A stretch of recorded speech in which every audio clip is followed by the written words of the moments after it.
separate note, I just realized that your username is missing the A. Yeah, the unfortunate part. It is going to drive me nuts. Oh, don't worry. I have to see it all the time, and it bothers me as well. I never unsee that. Yeah. Oh. But here we go. Bwood versus Tweedy. Now we're going to be seeing the Chameleon coming in from Bwood here. Kano coming in from Tweedy. I don't expect Tweedy to be swapping cameos, but Bwood, on the other hand, depending on how this set goes, we might be seeing the plethora of cameos that he has access to.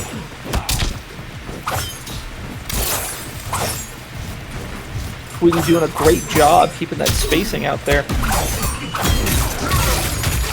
Oh, great utilization of the armor. Knows that it can push far enough away to dodge the Kano knives. Yo, is that a Miss Masik's in the chat here, knowing full well that I'm purposely pronouncing her name wrong? You know, something that you know, we haven't seen anyone doing to Baraka is that back three. There's an OS option for armor. But we haven't seen anyone actually do it. Tweedy's been able to kind of stagger it or things like that. And a character like Xiao that has a quick armor move can actually punish that regardless of what he does. And you know, if he chooses to go into the mid that has no gap in it, the armor actually won't come out.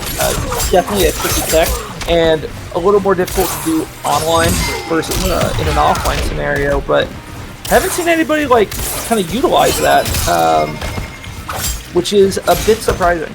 Hey, it's just I think it's just a matter of either, as you were saying, maybe not a lot of people know about it, or it just be that fear factor that Tweedy's been putting on with Baraka. You know, it's just, he's been making you feel so afraid to always press back against him, not knowing if the option you're using is correct. And it's just allowing Tweedy to just be getting away with a lot. Probably a smart move there. Bwood just kind of cashes out with the uppercut. Based on Kano, probably could have gotten away with a forward one, but you know, just says, hey, I'm going to take this damage, and I'll kind of deal with it. I got the life lead. I'm okay with being patient. You got the life lead, guarantees the trade. Focus more on that. Wow, beautiful combo here from Tweedy. But Tweedy one touch away. Oh, one touch away from being dead. They're right. As Bwood taking the round there. I gotta quit saying things. I'm jinxing it. Nah, it's welcome to SRTV. It's the land of commentator curses. You're fitting right in already. Oh, Tweedy getting hit with the mix-up there, getting mixed and fixed, as Bwood is fixing another mix-up over here already. Damage. And a mix again! That's going to force the breaker in a one-touch scenario here. Bwood working on a flawless, but as always, I have to just say something and ruin it for everybody. As Bwood's going to be taking the first game there. You know, he smells the blood, he smells the weakness, he just dives in on top of that point. It's just all a matter of taking the time and looking for that one weakness to find. And we're going to be seeing, you know, maybe that more slowed down, maybe he's going to be more aggressive, as we're seeing here is the constant jump-ins, the constant throws. Gets the shimmy here. And it's just a completely new Tweedy. You know, he found the weakness. If he just matches that aggression from Bwood, you know, it just seems like Bwood just hasn't been able to answer it yet. Yeah, something that, you know, and I was talking to Bwood a couple weeks ago, and one of the things we were talking about was, you know, Bwood knew he struggled with throws. He gets thrown a lot. And I think we've seen a lot of, like, mids and things like that from, you know, that low poke, things like that, kind of not made Bwood not want to try and, like, OS. So we haven't seen him try to, like, neutral duck nearly as much in, you know, that first game. And I think we're seeing it pay off now with all those extra throws. Yeah, I mean, basically took the round with half of Bwood's life going away from the throws. Now getting caught by the you know, the low poke special. Bwood finally finding an answer though, and gets the game plan going. Checks the noggin. Sees that you're not blocking. Gotta hold another mix up and gets his own throw in return. Return to sender. Oh, thought he had Katana ready. Unfortunate. Swapped to Melina just in time. And now Bwood getting back in the throw game here. This time Tweedy is just the one. You know, it's just Street Fighter 6. He's just, you know, he's just hitting him with the constant throws back and forth.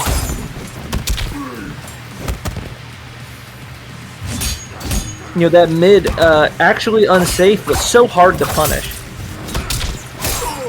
Oh, big opening here from Tweedy. Gonna go straight into the Fatal Blow, get that dot damage over time. Puts Bwood into Fatal Blow of his own. It's gonna be a matter of how he's going to be able to utilize it. Molina, I think, will be on the table as soon as this Fatal Blow ends. Oh, gets catch, but doesn't commit to it. Chip out territory, beautiful punish here. Force the breaker here from Tweedy. No oh, gets caught, and that's gonna cost him heavily. Bwood smartly also not using his meter, knowing that the knee was gonna kill him there.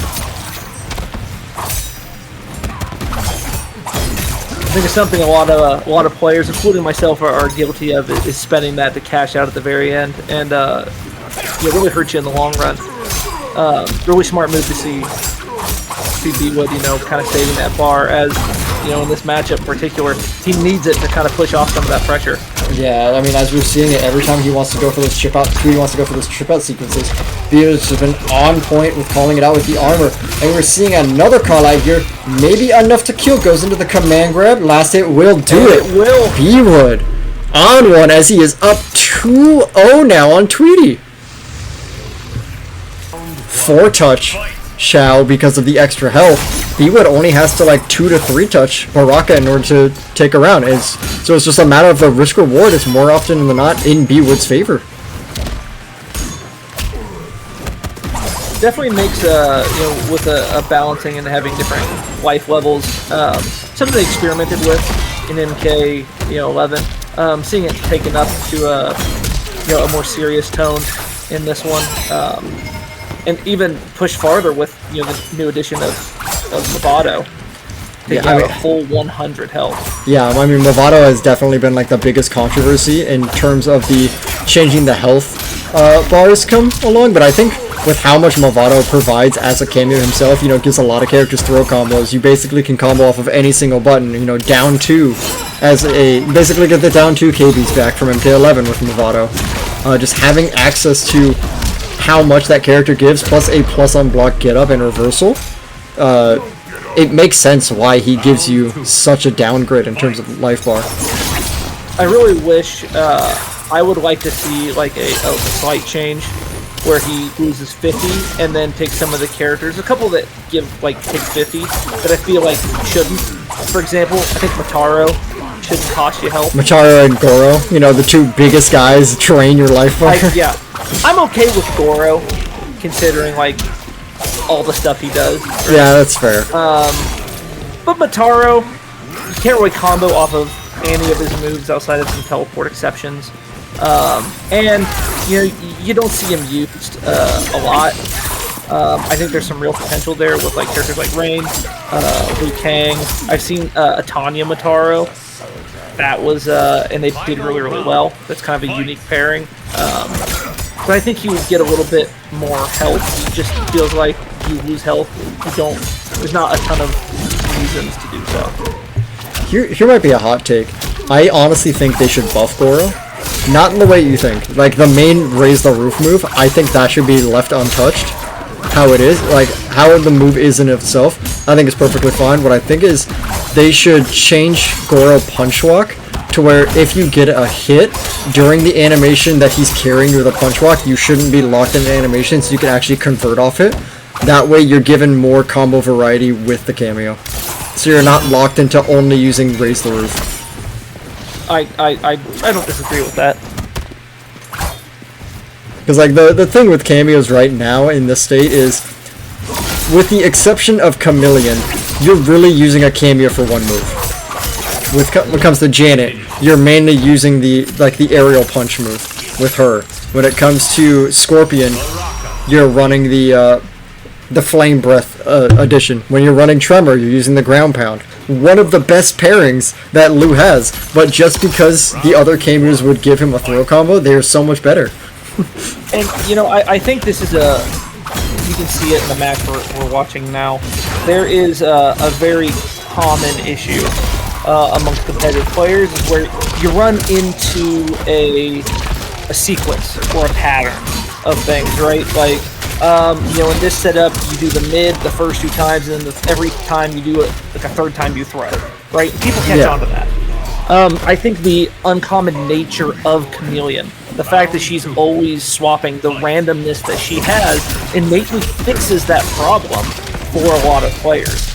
You know, we're seeing General Shao do the overhead, but we're only seeing him do the overhead axe when he has Katana fan lift out, which means the other player not only has to pay attention to what they're doing, but instead of 1 sequence or 2 sequences, they have to figure out 3 sequences that you do when each cameo is out. Innately fixing a problem that most players have without actually fixing it is kind of giving you a filler to do so. All right, now maybe we're that's seeing a weird take, maybe it's a little deep, but we're going to be seeing how useful that cameo is for Bwood right now, as Tweedy is just upping the pressure here in the corner. You see how well you can use that cameo for the Jade Glaive, not being able to catch out Tweedy, but the armor, or not the armor, I'm sorry, the chop into the Kano knives is able to secure the final round here. As we're going to see if Tweedy can tie up the set.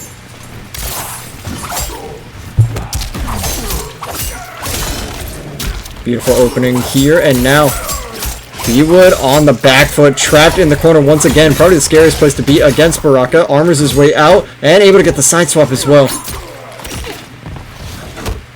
Getting the plus frames, continues with the forward kick, which I believe is +2. Oh, beautiful duck on the throw this time. And, you know, Bwood, you were saying earlier, had a lot of problems with dealing with throws. Seems to be getting a lot more confident here with dealing with it against Tweedy.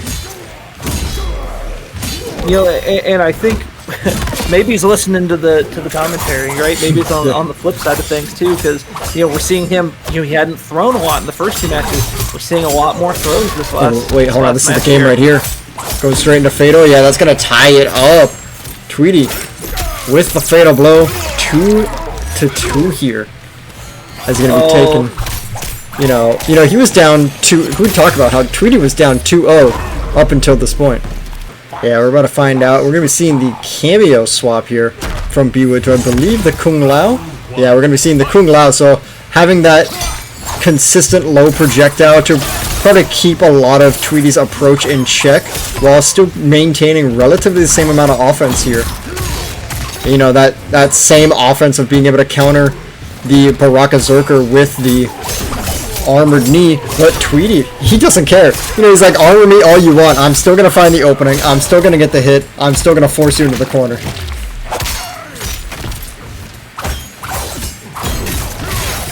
Oh, calls it out. Pulled the Kano a little too late.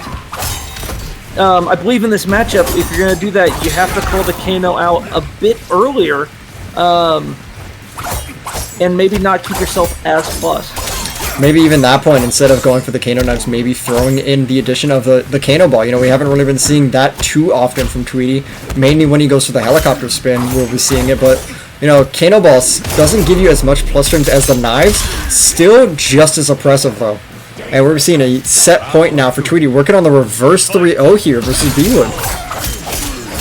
Oh, great armor through. And we're also seeing some extra kind of like disrespecting the positioning, and a great micro duck. Oh, this is gonna hurt out in the corner. 40%, looking to get all the damage, and calls out the armor. Keeps the plus frames going. I love this chip damage sequence, and gets the beautiful air to air. I think that's gonna do it. Chip damage sequence here for Tweedy. Keeps it simple and just gets the down 1. That is going to be it. Tweedy with the reverse 3-0. Taking down Bwood. Moving on to losers finals to get his run back with Illuminati.